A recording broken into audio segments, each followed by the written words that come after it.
Hello' বন্ধু বান্ধৱীসকল, মই এটা নতুন ভিডিঅ'লৈ আপোনালোকক স্বাগতম জনাইছোঁ। মই আজি ৰাতি সাজটো কিহে বনাম বাৰু আপোনালোকে ভিডিঅ'টো চাব শেষলৈকে, আৰু যদি ভাল লাগে লাইক কমেণ্ট শ্বেয়াৰ এটা কৰি দিব।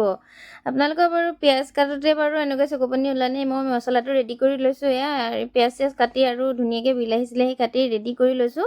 মাংসখিনি ধুনীয়াকৈ মেৰিনেট কৰি লৈছোঁ, কৰি পেলাই অকণমান সময়ৰ কাৰণে ৰাখি দিলোঁ। তাৰপিছতে অকণমান কেৰাহীখনত দি অকণমান সময় ফ্ৰাই কৰিব লৈছোঁ। এয়া ফ্ৰাই কৰোঁতে বহুতখিনি পানী ওলাইছে।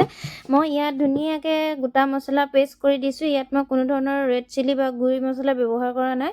আৰু এয়া মই গ্ৰেভিৰ কাৰণে ধুনীয়াকৈ পিঁয়াজ আৰু জলকীয়া, পিঁয়াজৰ পাত আৰু ইফালে নৰসিংহ পাত সকলোখিনি দি মই এটা পেষ্ট বনাব লৈছোঁ। আৰু এইটো গ্ৰেভি এটা হ'ব, বহুত ধুনীয়া গ্ৰেভি, টেষ্টি গ্ৰেভি হ'ব। ইয়াতে মই গ্ৰেভিটো বনাই হোৱাৰ পাছতে মই অলপমান এয়া পেষ্ট কৰি থোৱা মছলাখিনি দি দিছোঁ। অকণমান সময়ৰ কাৰণে পেষ্ট কৰি থোৱা মছলাখিনি দিয়াৰ পাছতে মই আলুখিনি ফ্ৰাই কৰিম।